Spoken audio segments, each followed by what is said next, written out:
Down in Mobile, Alabama, it's Senior Bowl week. Draft prospects from around the nation given a chance to showcase their talents in a week-long group of practices that culminates in the actual Senior Bowl game played on February 5th.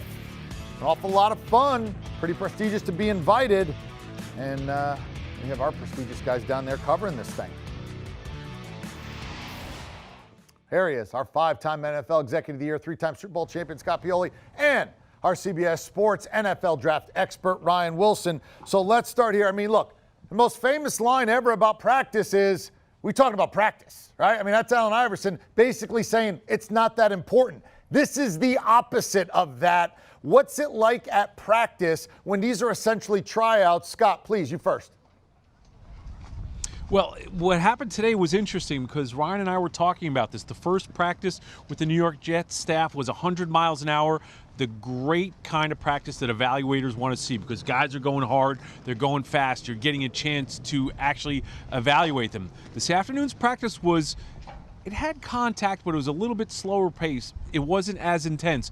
So the practice was good. But the other important thing that I got from one of the scouts, not a scout, but general manager John Robinson, was telling me earlier, again, to him, the most important part was all the meetings that he had last night and the time that he got to spend with players. So it's this combination, EK, of practice and meeting with players.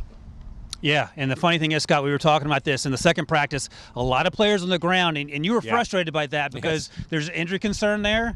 In the first practice, Kenny Pickett got rolled up on, Desmond Ridder got rolled up on, two of the big-name quarterbacks here. Yeah. And if you're their agents, EK, you wonder, okay, is it one practice and this is a wrap? Because you don't want these guys to get hurt.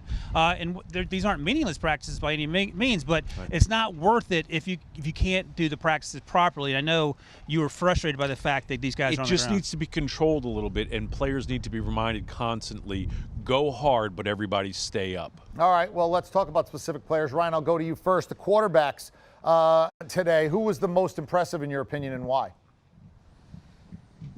Well, EK, we've talked about this forever. This quarterback class does not rate as highly as the last two quarterback classes, but I like what I saw from Malik Willis in limited doses. He was a part of that second practice that Scott talked about, which was a little disjointed at times and hard to evaluate what was going on.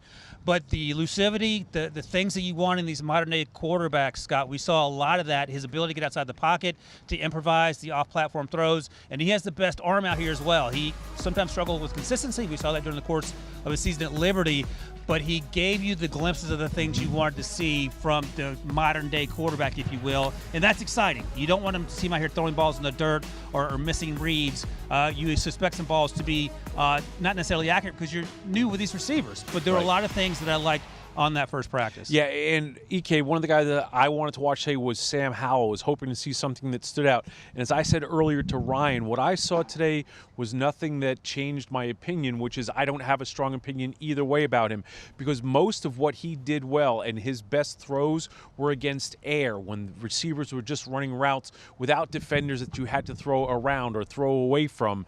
So today I thought Sam Howell did a nice job on the throws against air. Some of the stuff that went on later on, I didn't feel as confident. His accuracy was a little bit off. But again, as we talk about, sometimes in situations like this, Eric, the quarterbacks are throwing to receivers that they don't have rhythm with. They don't understand their quickness in and out of cuts, their speed, where they're going to be in terms of paying attention to the route.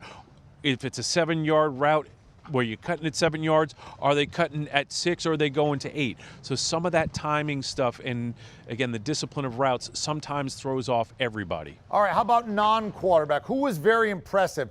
Who did you see day one you went, oh, kind of gave you those raised eyebrows? Scott Pioli, you first, please.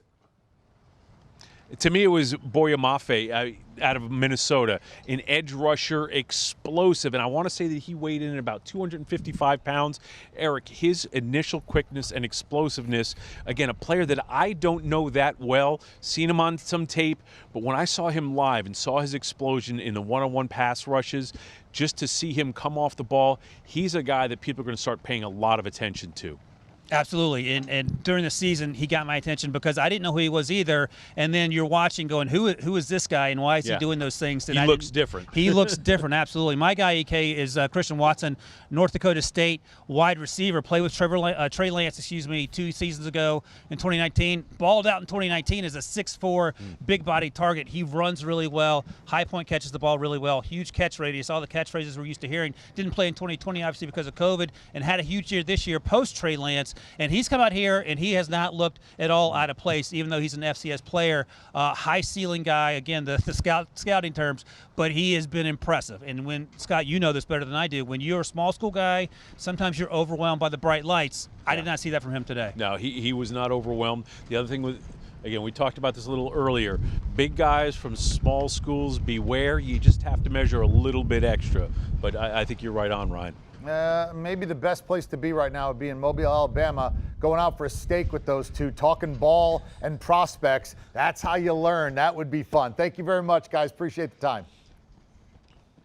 Thanks. All right. Want to go talk a little NFL? Sure, all the time. Daily, your NFL fix. Pick Six podcast with Will Brinson. You download, you follow, you enjoy.